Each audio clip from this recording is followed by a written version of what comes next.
10 Tragic Facts About Albino Hunting in Africa. There is an African superstition that albino people are not truly human.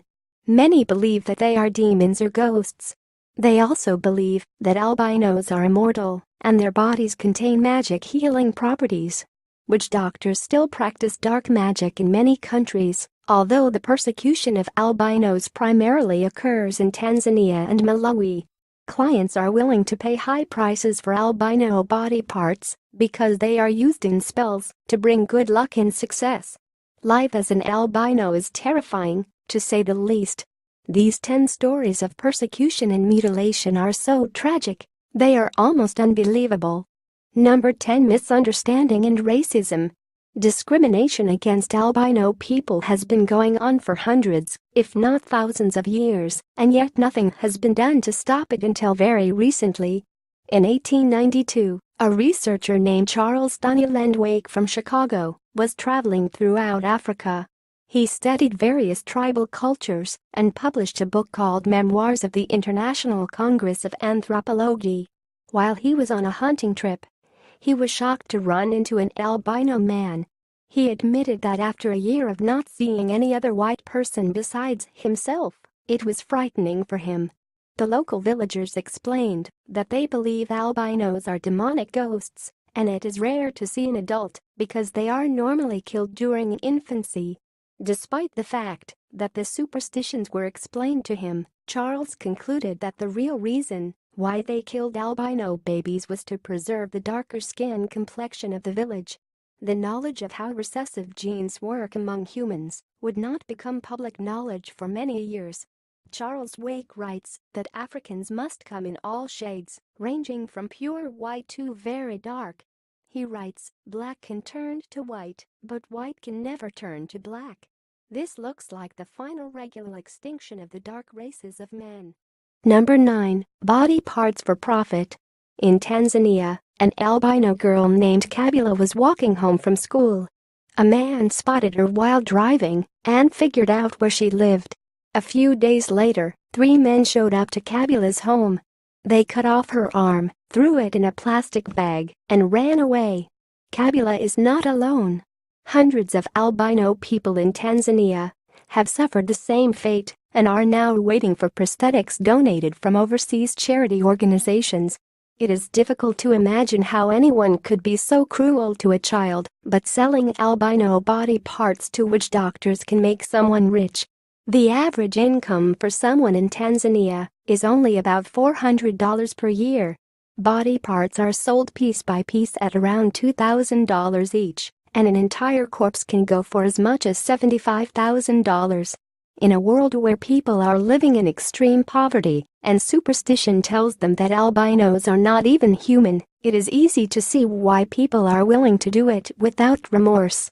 Number 8. Exhumed bodies. An albino man named Stefan Ebbing was discriminated against as a child in Cameroon. When he grew up, he went to university and became a journalist in Italy. In 2016, he returned to his African roots and decided to confront a witch doctor with other reporters from the BBC. Instead of treating Ebbing like a human being, the witch doctor stared at him like a lion ready to jump on its prey. He forced Ebbing to hold some magic wooden sticks during the interview. The witch doctor kept saying how much money Ebbing was worth. He explained that they are so valuable that he even exhumes buried bodies whenever an albino dies. Ebbing tried to ask the witch doctor if he felt any remorse for killing people or if he ever worried about being arrested for murder, since he admitted to all of his crimes very openly. The man replied that he makes so much money that whenever police come to visit him, he bribes them and they go away. Number 7. Special schools and camps. Since it is too dangerous for albino children to go to regular schools, many of them never leave their houses. For those who care to get an education, they go to live in special boarding schools. At the very least, they can often attend summer camps to meet fellow albinos. However, for the boarding schools, many parents drop their children off and never come back. There is an old superstition that giving birth to an albino child means there will be a curse upon the household. Parents are eager to give them up without resorting to killing them. These camps were created only after the government realized they needed to step in to prevent the murders of so many albino people. Every night, tall gates are locked, and the grounds are watched over by security. While this protects the lives of albino children, it also further isolates them from the outside world, and it does nothing to help society accept them as human beings. Once they are teenagers, they become too old to stay at the schools, and they are forced to figure out how to live in a world that hates them. Number 6. Destined for poverty. Since many people feel superstitious about albinos, they become shunned from society and cannot find jobs. Many adult albinos are forced to depend on family members to support them. In Fear and Loathing, Albino African Survival in Tanzania, a documentary produced by RT, a 50-year-old albino man named Said was attacked and his hand was chopped off. His sister allowed him to live with her, but he was only permitted to sleep outside of her home, covered with a mosquito net.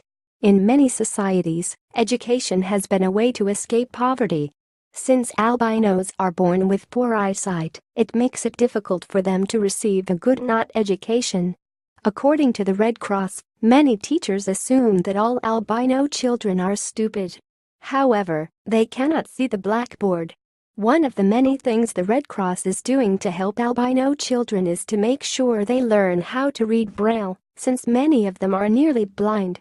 They also provide eyeglasses and magnifying glasses to help them read.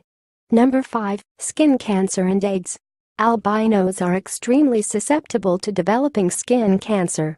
Their bodies do not produce melanin, resulting in their skin having no pigmentation and no natural protection from the sun. Albinos should always wear hats and reapply sunscreen throughout the day.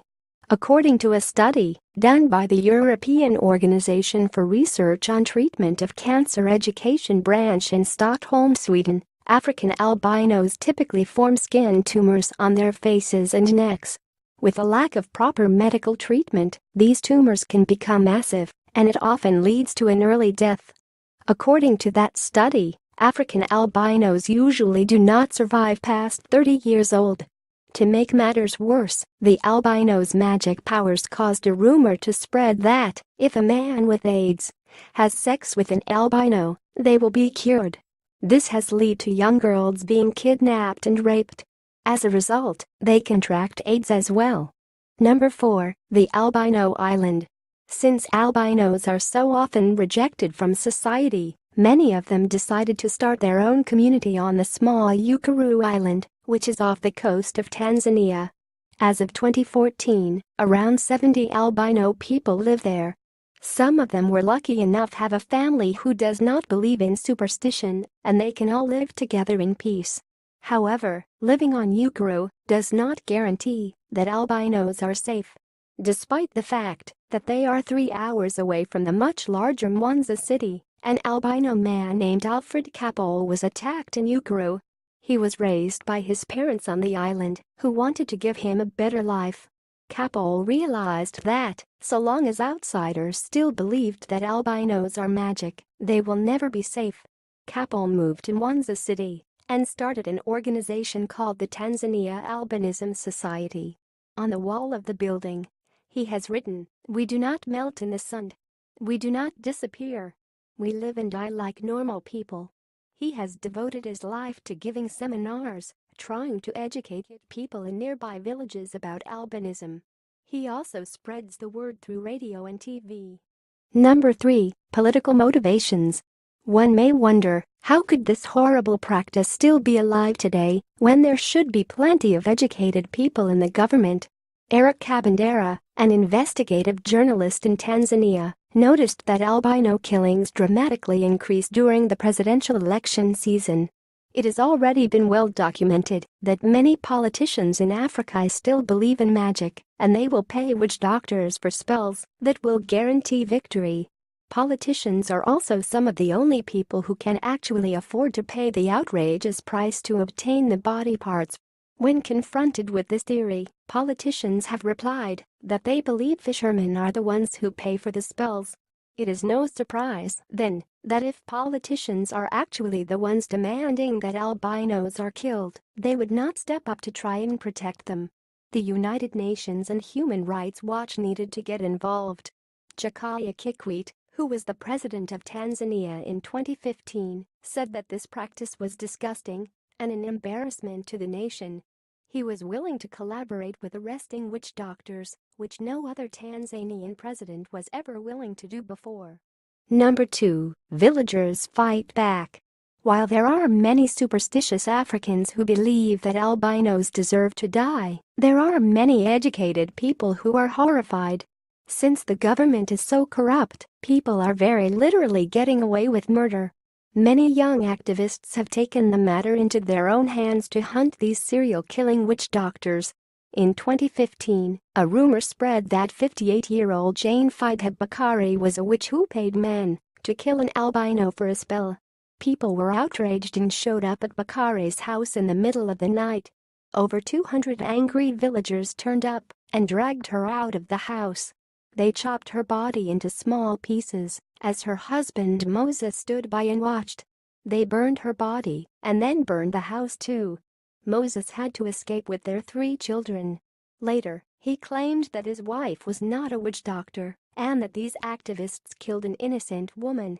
Unfortunately, since witch doctors often keep their true identities secret, elderly women usually take the blame. They fall into the stereotype of what people think a witch is. In a world where villages live on edge wondering who the serial killer is among them, they jump as soon as there is any shred of evidence. Number 1. Arrests.